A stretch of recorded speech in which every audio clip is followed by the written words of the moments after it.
Yeah, what's going on? This is Black Wall Street Chronicles, episode 3. Thank you, ladies and gentlemen, for listening to my podcast and listening to my video essays.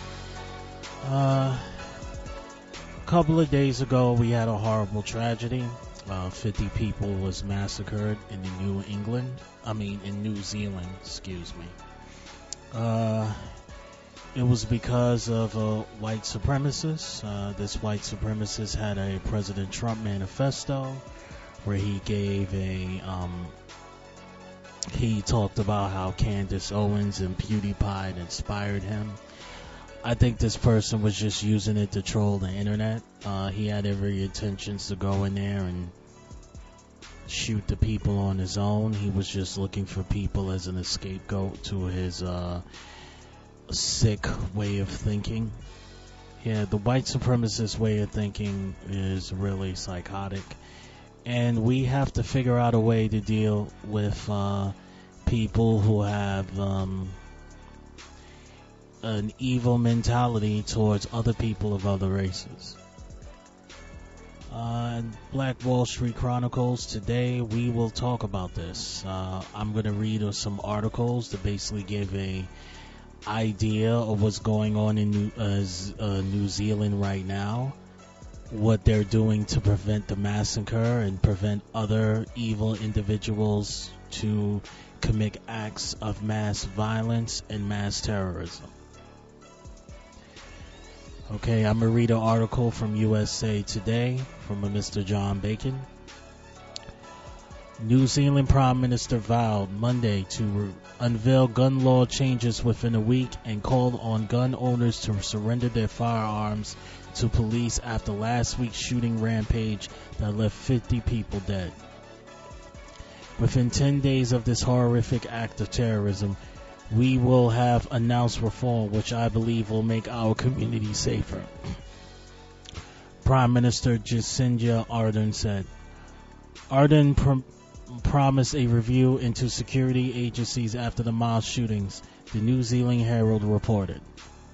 New Zealand Police Commissioner Mike Bush said that his officers would willingly accept guns from anyone who wanted to get rid of them.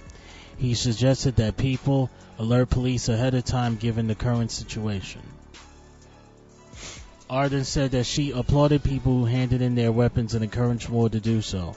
Some gun owners took to social media to share stories of giving up their semi-automatic rifles. John Hart, a farmer and a Green Party member from Walter Tapa, said on Twitter he had owned a gun for 31 years. On the farm, they are a useful tool in some circumstances, but in my convenience doesn't outweigh the risk of misuse, Hart tweeted. We don't need these in our country. The New Zealand auction website TradeMe said it was pulling semi-automatic weapons from its sites. TradeMe CEO John McDonnell had previously argued that his site was better venue for dealing in weapons than the more nefarious alternatives. But it is a clear public sentiment has changed in relation to semi-automatic weapons, and we acknowledge that, which is why we are putting this ban in place, McDonnell said. Gun City and Christchurch gun shop said Monday that it sold 4 guns to the accused shooter online since November 2017. We detected nothing extraordinary about the license holder. Store owner David Triple said 2 of the guns used were semi-automatic weapons that had been modified. Monday, the man accused in the shooting, Brenton Tarrant, fired his lawyer and wants to represent himself at trial, the court-appointed lawyer said. Richard Peters said the accused killer expressed no condolences or regret in the brief time they spent together. But it did seem apparent to me that he seemed quite clear and lucid, whereas this may seem like an irrational behavior, Peter told the Herald. He didn't appear to me like to be facing any challenges or mental impairment other than holding fairly extreme views. Interesting. So according to this article, this man wants to represent himself, and he's showing this no remorse. This dude is really a He's not insane. He's really is a terrible, evil human being. He's white supremacist trash, and he needs to be put away for the rest of his life or executed. What these in the United States of America, what they like to do is they like to place people in a psych ward and they like to protect them. This is interesting.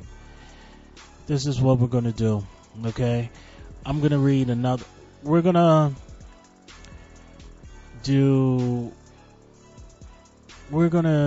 because people may not understand what white supremacy actually is, or for some reason, because there's people out here may not get it. So what I'm gonna do is I'm gonna read something else from my notes to basically explain what white supremacy is.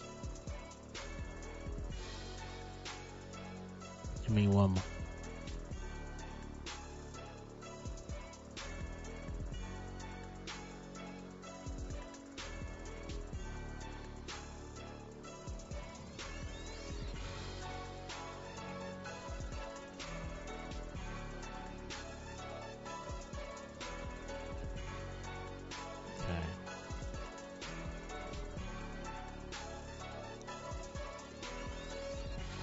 Okay, what I'm going to read is an expert from white supremacist culture. And the person that wrote this article, his name is Tima Okun. Alright. This is a list of characteristics of white supremacist culture that show up in our organizations. Culture is powerful precisely because it is so present and at the same time so very difficult to name or identify. The characteristics listed below are damaging because they are used as norms and standards without being proactively named or chosen by the group. They are damaging because they promote white supremacist thinking. Because we all live in white supremacy culture, these characteristics shows up in the attitudes and the behaviors of all of us, people of color and white people. Therefore, these attitudes and behaviors can show up in any group or organization, whether it be white-led or predominantly white people, or people of color-led or predominantly people of color. Now, the first characteristic of white supremacy that they say here is perfectionism. Little appreciation expressed among people for the work that others are doing.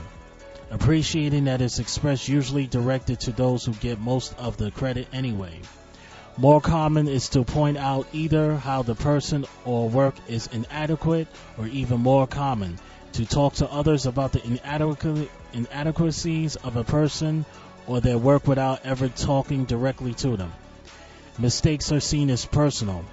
They reflect badly on the person making them, as opposed to being seen for what they are, mistakes.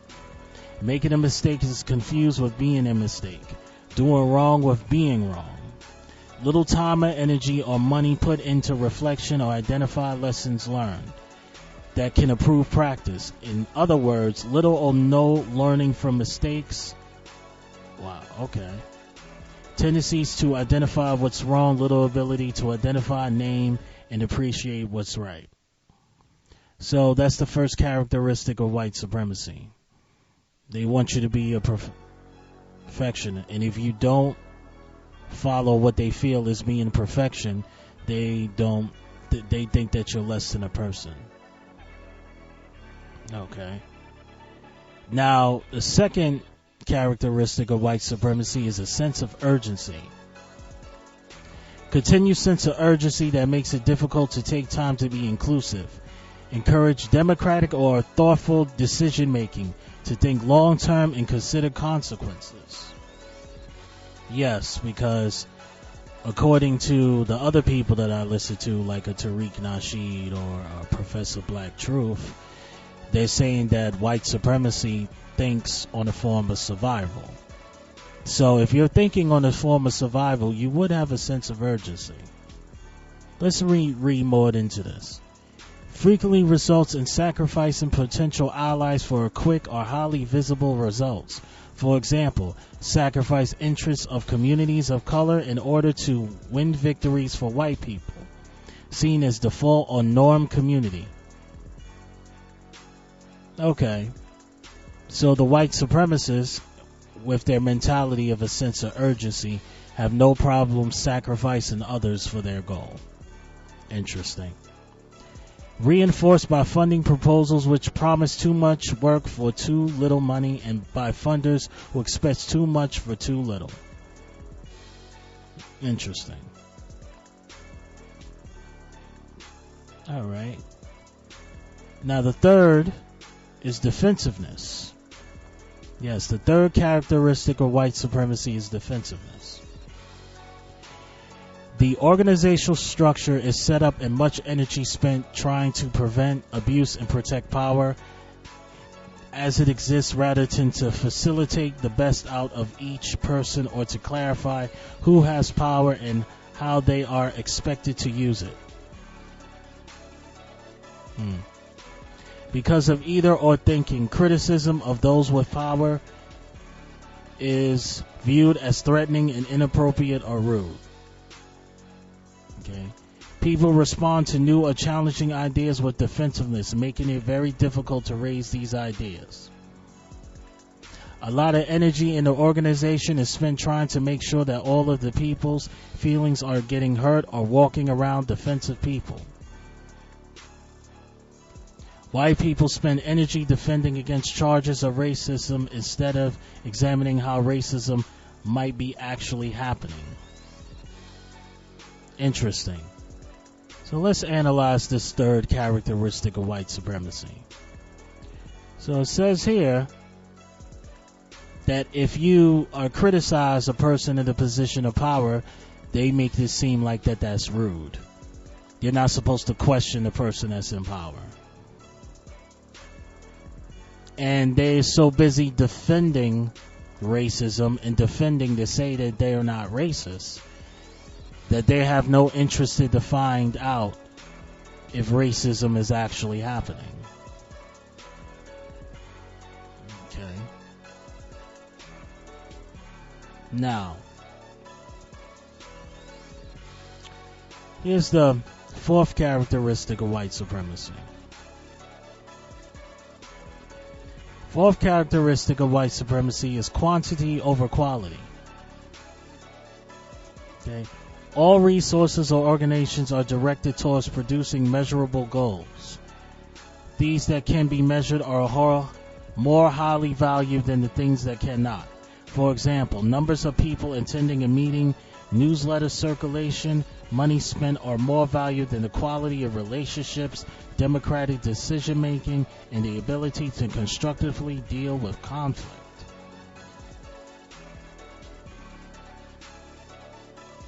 Okay, so it says here they're more interested in gathering numbers instead of they think that gathering numbers and having more people attend to a meeting is better than having decision making and to constructively deal with conduct. That's interesting. Little or no value attached to the process. If it can't be measured, it has no value. Okay, they only care about the numbers. Discomfort with emotions and feelings. So if you show any emotions and any feelings, they don't like that either. No understanding that there is a conflict between content, the agenda of the meeting, or process. People's need to be heard or engaged. Process will prevail. For example, you may get through the agenda, but you haven't paid the attention to the people's need to be heard. The decision made at the meeting are undermined and are disregarded.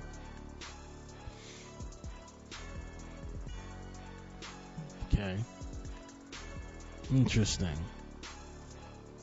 So they don't care about emotions or feelings. They care about getting numbers.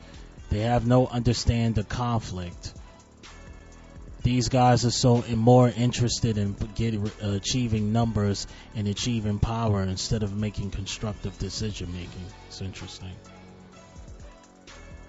Now the fifth one is worship of the written word.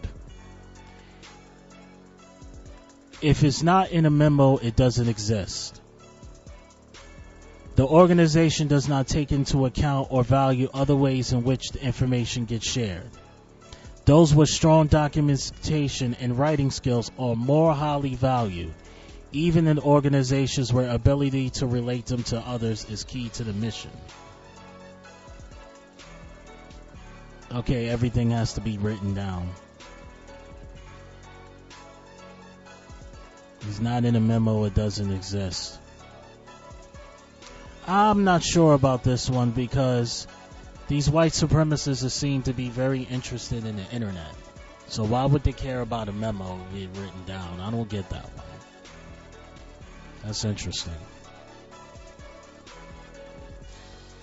Only one right way. The belief that there is one right way to do things, and once people are introduced to the right way, they will see the light and adopt it. When they do not adapt to change, then something is wrong with them. The other, those not changing, not with us, those who know the right way. Similar to missionary who does not see value in the culture of others, communities, sees value in their beliefs and about what is good. Yeah, these people are people are talking about the religion of white supremacy on it. Yeah. It's the same concept. There's only one right way, and if you don't think our way, we have to get rid of you. We have to cut you out. Paternalism. This is the, let's see. I'm on, I've already 1, 2, 3, 4, 5, 6. This is the 7th way of thinking of a white supremacist. Paternalism. Decision making is clear to those with power and unclear to those without it. Those with power think they are capable of making decisions for and in the interests of those with power. Those with power often don't think it is important or necessary to understand the viewpoint or experience of those for whom they are making decisions.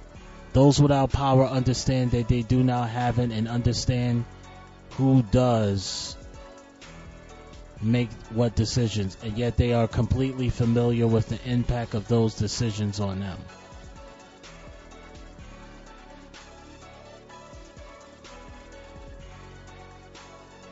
Paternalism. Let's read into this again, because I think I don't even understand what they're saying. Okay, paternal instinct, paternal, that's parent. Okay, I get it. This is basically saying, and I'm going to repeat some of the talking points on the paternalism. They keep talking about power. Those with power, those without power understand they do not have it, and they understand who does. Yeah. Paternalism basically, and to summarize it, is that they are obsessed with power. They think that they are in power, and they think that they're in control. And okay. Now the 8th form of white supremacy way of thinking is either or thinking. Things are either good, bad, right, and wrong with us or against us. Closely linked to perfectionism and making it difficult to learn from mistakes or accommodate conflict. No sense that things can be both and. Results in trying to simplify complex things. For example, believing that poverty is simply a result of lack of education. Creates conflict and increased sense of urgency as people feel that they have to make decisions to do either this or that, with no time and encouragement to consider alternative, particularly those which may require more time or more resources. Often used by those with a clear agenda or goal to push those who are still thinking and reflecting to make a choice between A and B without acknowledging a need for time and creativity to come up with more options. Interesting. The either or mentality. You either go my way or the highway. Okay. Now, We're going to take a break, and we're going to talk about more of the characteristics of white supremacy culture. Thank you.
From the middle of 42nd, I'm blessing another banger by Psychotic. I'm on and I'm wrecking the Punisher beast. This is capital punishment. Runners be speaking. Been Punisher cats and make examples out you rappers.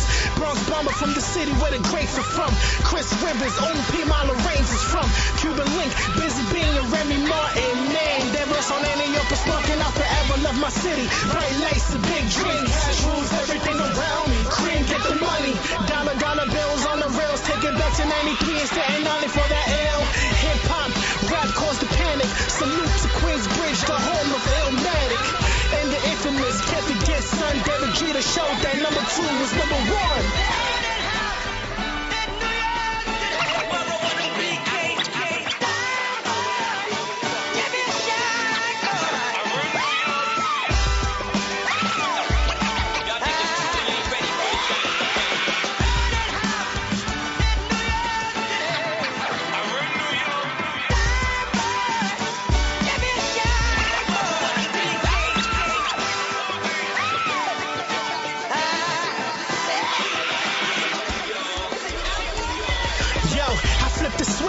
Mangy Mall went to power.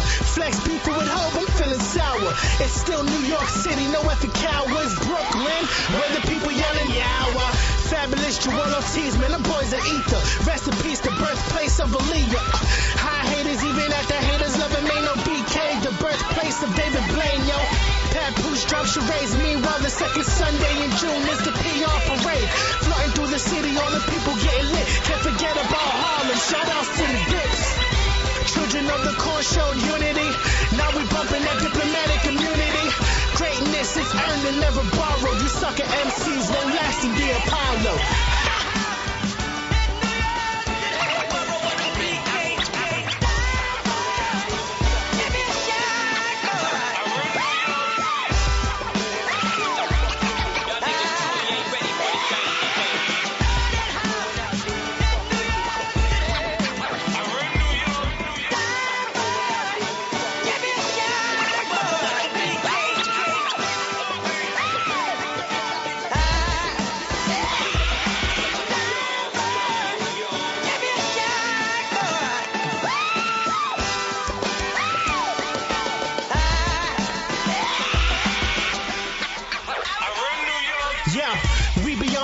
Heavy planet rock, Africa Bambaataa, Zulu Nation and rock steady. Hardcore, jumping on city trains, graffitied up, B Street. No need to fight, bring out the cardboards. Break dancing, I break them, they ain't advancing. I'm crazy lace with the prancing, get my B-boys dancing. Pardon me bargaining, but the art of me's expanding. Get late to rest, cause I make the best when I'm breaking necks. This ain't a test, I shatter MCs, prepare your tape decks. For that street flow, New York City, all the homies still doing chin ups on the street post. Y'all seen that Fat Joe made them lean back. We started local, became big and went global. Hip hop gave us a voice and we became vocal. No matter what, I will never front. I may be Jersey, but I'll never forget where I came from. New York, right.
Yeah, we back. That hot ass song for Chris Rivers, man. Bronx in the house, man. Damn, that kid can spit. Anyway, back to business. There's a lot of information on the different types of mentality that white supremacists have, and we're not even done yet. So we're almost finished. And I'm also going to talk about the Nazi agenda and where the concept of neo-Nazis come from, okay? So, the next mentality of the white supremacist is fear of open conflict. Alright?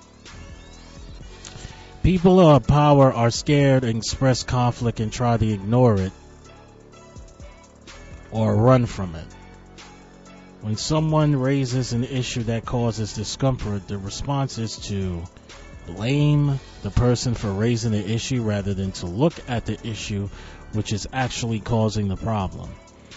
They emphasize on being polite, equating the raising of difficult issues with being impolite, rude, or out of line.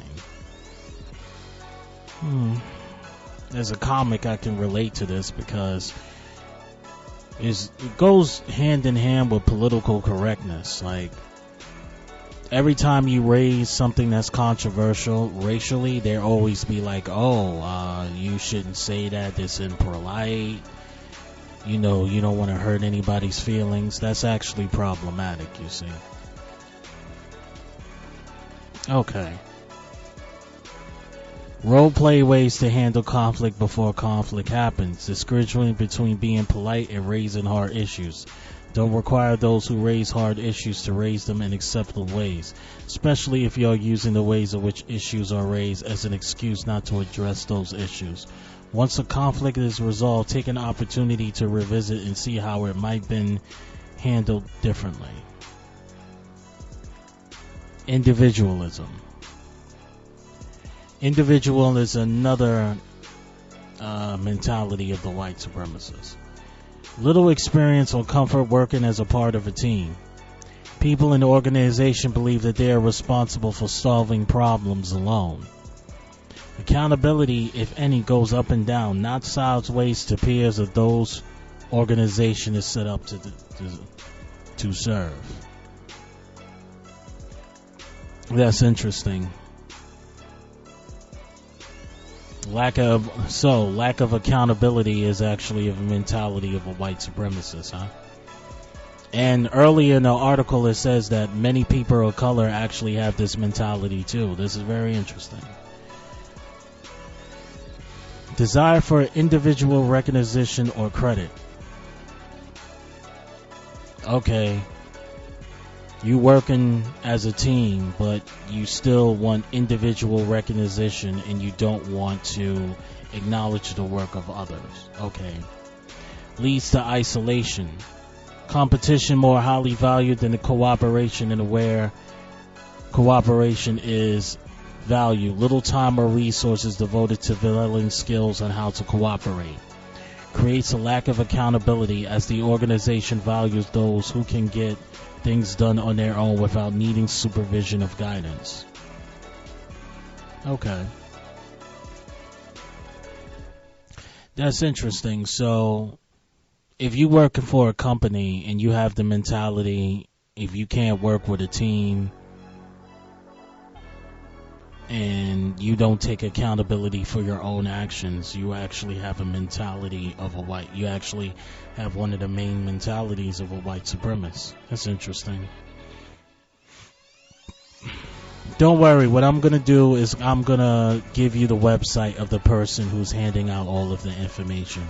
I'm going to put it on the bottom of the YouTube page once I post it up. I'm the only one mentality. Okay. Connected to individualism, the belief that something is going to get done right, I have to do it. Little no ability to delegate work to others. That's interesting. Progress is bigger, more. Observing how we define success.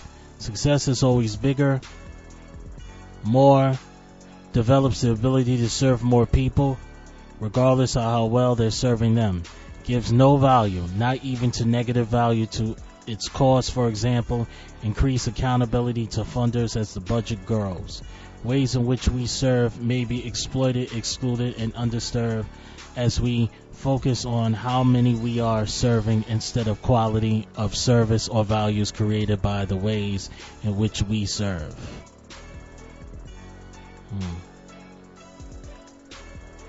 They're more concerned about bigger and getting bigger and add more stats and bigger, and don't even care about the cost. That's interesting. Objectivity. The belief that there is such a thing as being objective or neutral. The belief that emotions are inherently destructive, irrational, and should play a role in decision making or group process. Invalidating people who show emotion, requiring people to think that they are linear, fashion, or ignoring or invalidating those who think in other ways.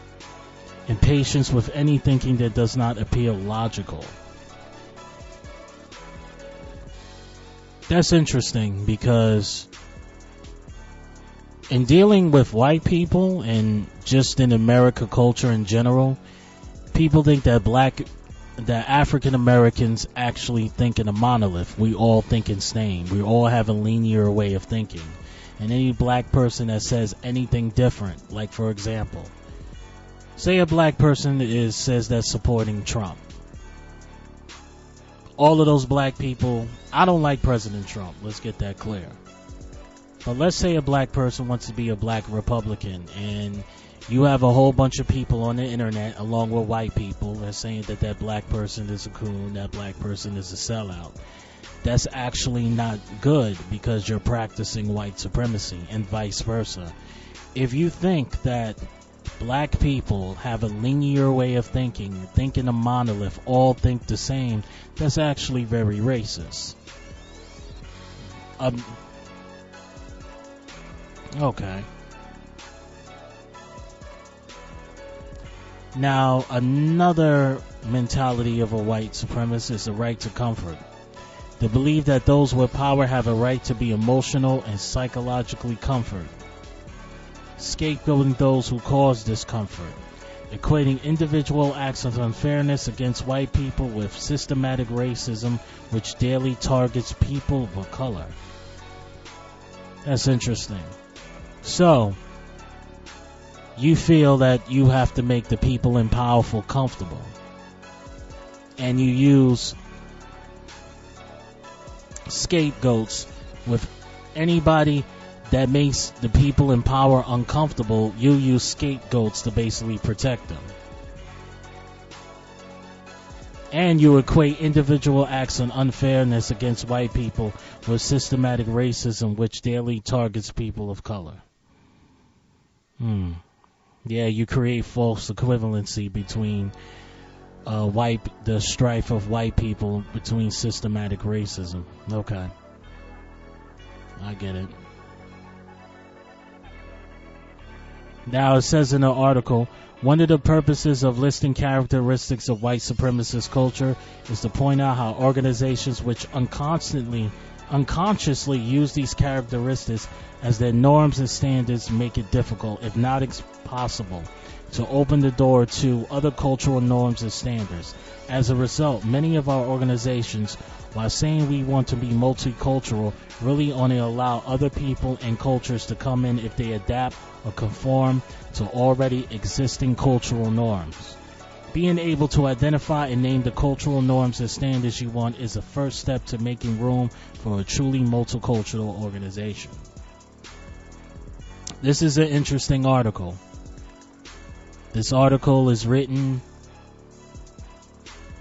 by a woman by the name of Tima Okun, and the website is www.dismantlingracism.org.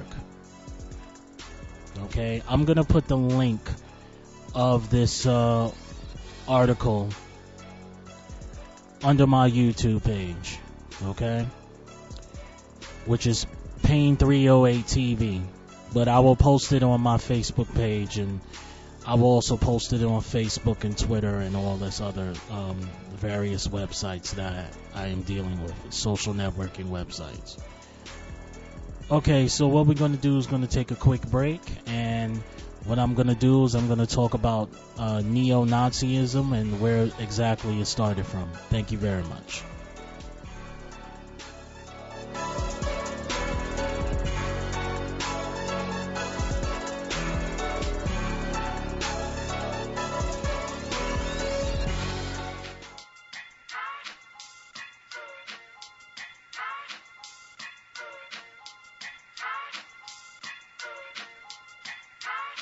Your reign on the top is short like leprechauns as I crush all you whack MCs and rapper thugs.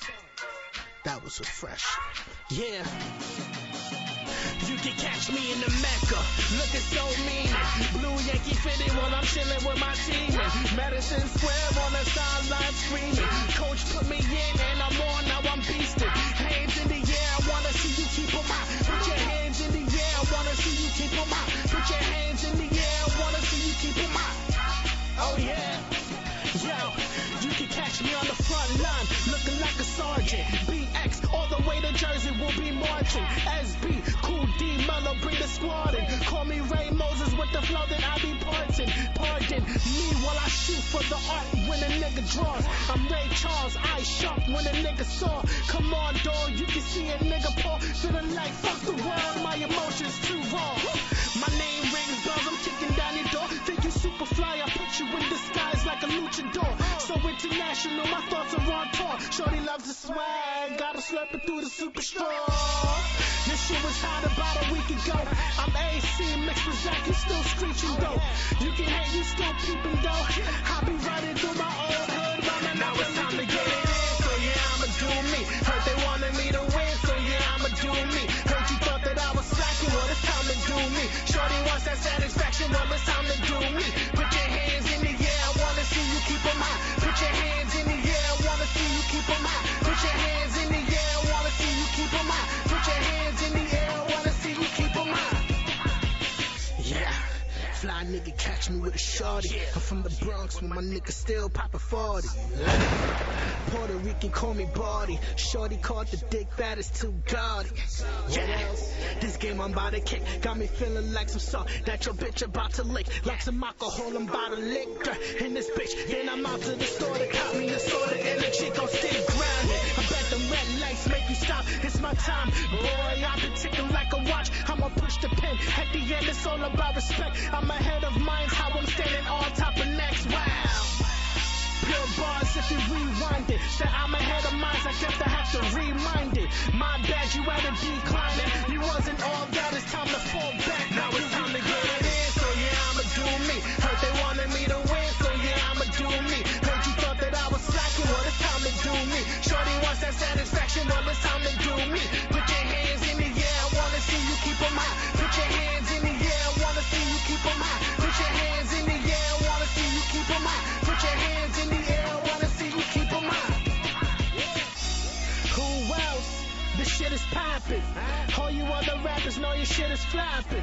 Hollybugs, this shit is knocking. They sending shots, I'ma tumble with the blocking. I'm not the type to talk about I pump lead or this money. I'm trying to double up like bump heads. I'm tired of living life broke, fuck that. This money I must stash like it's under the nose. Hold up. Ray getting funky on them. Let's rock out Bundy on them, funny on them. I go bananas, I'm a monkey on them. I'm addicted to rap. Guess what? I'm a junkie on them. I'm causing riots when the rally starts. And one when I cross lines like tally marks. Ray Pearson, I ain't with the slacking. You can call this satisfaction. Now it's time to get it in, so yeah, I'ma do me. Heard they wanted me to win, so yeah, I'ma do me. Heard you thought that I was slacking, well it's time to do me. Shorty wants that satisfaction, well it's time to do me. Put your hands in the air, I wanna see you keep 'em high. Put your hands in the air, I wanna see you keep 'em high. Put your hands in the air, I wanna see you keep 'em high. Put your hands in the air, I wanna see you keep 'em high. Yeah, yeah, yeah. Ray Pearson, welcome. Who else? I'm here. Right. Yeah. Get him now, Boogie. Goddamn, Boogie, where'd you find this?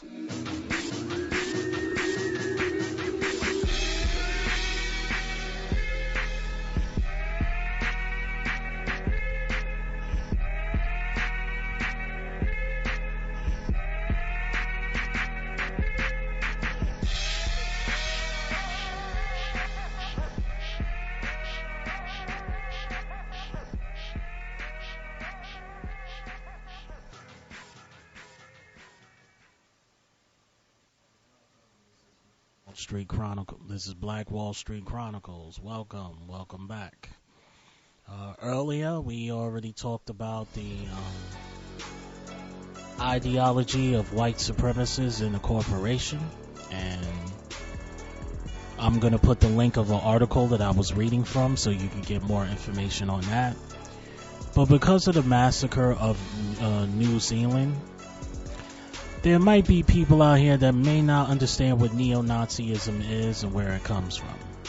So this is what I'm going to do. I'm going to read an article, and I'm going to read where neo-Nazism comes from, so you can basically understand what you're dealing with when you're dealing with these races. Neo-Nazism consists of post-World War II militant social and political movements seeking to revive and implement the ideology of Nazism. Neo-Nazis seek to employ their ideology to promote hatred and attack minorities, or in some cases to create a fascist political state. It is a global phenomenon which organized representation in many countries and international networks.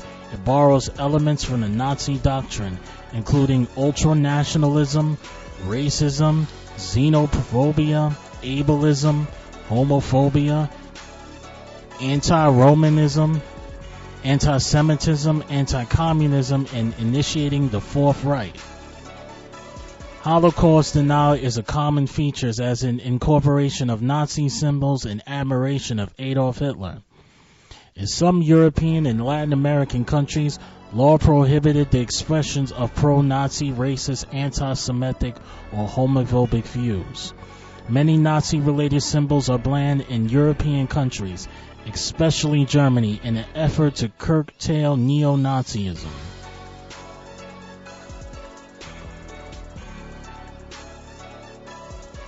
I'm going to talk about the Hyperborean racial doctrine.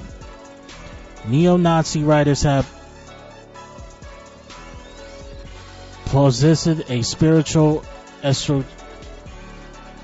Neo-Nazi writers have written a doctrine of race which moves beyond the primary Darwinism-inspired materialistic scientific racism popular mainly in the Anglosphere during the 20th century. Figures influential in the development of neo-Nazi racism, such as Miguel Serrano and Julius Ova, writers who are described by critics of Nazism such as the Southern Poverty Law Center as influential within what it represents as parts of the bizarre fringes of National Socialism, past and present, claim that the Hyperborean ancestors of the Aryans were in the distant past far higher beings than in current state, having suffered from the evolution due to mixing with the Terulic peoples, suppose the creation of the Demiurge. Within this theory, if the Aryans are the return to the golden age of the distant past, then they need to awaken the memory of their blood, as an extraterrestrial origin of the Hyperboreans is often claimed. These theories draw influence for... I don't understand how to pronounce this word.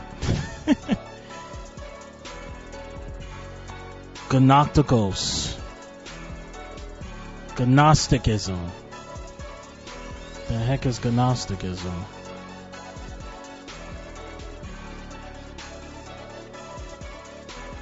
Oh, this is very deep, guys. Hold on, I lost my place. These guys think they're extraterrestrial? It says here these dudes think they're aliens. Extraterrestrial origin of the Hyperboreans is often claimed. These theories draw influence from Gnosticism and Tantrism, building of the work of the Anaerube, which in this racist theory Jews are held up as the antithesis of nobility, purity, and beauty. These guys think they're aliens. What, they think they're reptiles now? Neo-Nazi generally aligns itself with a blood and soul variation environmentalism, which has themes in common with deep ecologically the organic movement and animal protectionism. These tendencies, sometimes called eco-fascism, which is represented in the German National Socialism by Richard Walter Dahr, who was the Reichsmaster of Flood from 1933 to 1942. Reich Minister of Food. Reich Minister of Food. He was the one that was responsible of organizing the food sources of Germany during the Third Reich. Okay. Agnostic European movements. Outside of Germany and other countries which were involved with the Axis powers and had their own native ultranationalistic movements, which sometimes collaborated with the Third Reich but were not technically German-style National Socialists. Revivalist and non-Stalinist movements have emerged in post-war period, which, as neo-Nazism has done in Germany, seek to rehabilitate their various loosely associated ideologies. These movements include neo-fascists and post-fascists in Italy, Freiheits, Pintinists, and National Europeans in France, Ulici sympathizers in Croatia, Neo-Chinks in Serbia, Iron Guard revisionalists in Romania, Hungarians and Hordians in Hungary, Banderalists in the Ukraine, which had a complicated relationship with the Axis powers, and others. Following the last stand of Italian fascism with the German-supported Italian Social Republic, those towards the end of the Second World War, those elements within Italian society which remained loyal to the legacy of Benito Mussolini and fascism, especially veterans of the National Republican Army, rejecting both the Catholic and communist alternatives prominent in mainstream Italian policies, funded the Italian social movement in 1946 under Giorgio Almirante. These MSI was regarded as the successor of the National Fascist Party and the Republican Fascist Party. The motto of the party was not reputed, not restore, indicating a more moderate parliamentary democratic neo-fascism which did not heap scorn on the recent past. Italian society did not undergo a process as extensive as the post-world de-Zenification campaign occupied in Germany, partially due to the Cold War and the Western Allies not wanting Italy to move towards the Warsaw Pact, which is not an impossibility at the time. The Italian social movement held a similar position in Italian politics that the National Democratic Party in Germany did in Germany. Careful enough to stay within the laws of the new democratic state, but still clearly identified with the Axis legacy. During the 1950s, the MSI moved closer to bourgeoisie conservative politics on the domestic front, which led to radical views founding hardline splinter groups such as the Pinto Ranto Ordine Novo and the Stefano del Clark Allegute Nazionale. These organizations were influenced by the Estroritism of Julius Evola and considered the Waffen-SS and Romanian leader under Corneliu Zeller Cardinal as a reference moving beyond Italian fascism. They were implemented in paramilitary attacks during the late 1960s to the early 1980s, such as the Piazza Fontana bombing. Deli Chisé have even assisted Giuliano Borghese in a failed 1997 coup attempt known as the Club Borghese, which attempted to reinstate a fascist state in Italy. During the 1980s and 1990s, the Italian social movement under leadership of Giovanni Fini moved closer to conservative politics, adopting a post-fascist position.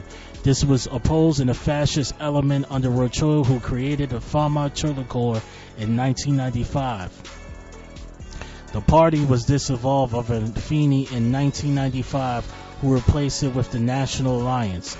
This party rapidly moved away from any connection to the fascist past towards the center-right in coalition with Silvio Berlusconi's Forza Italia.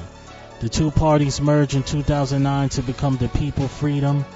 Alessia Mussolini, troubled by Fini's explicit combination of her grandfather, broke with the AN to find social action. Aside from Famine Tolocor, the other extant neo-fascist groups in Italy are Forza Nova, the Fronte Nazionale movement, Idea Socialist.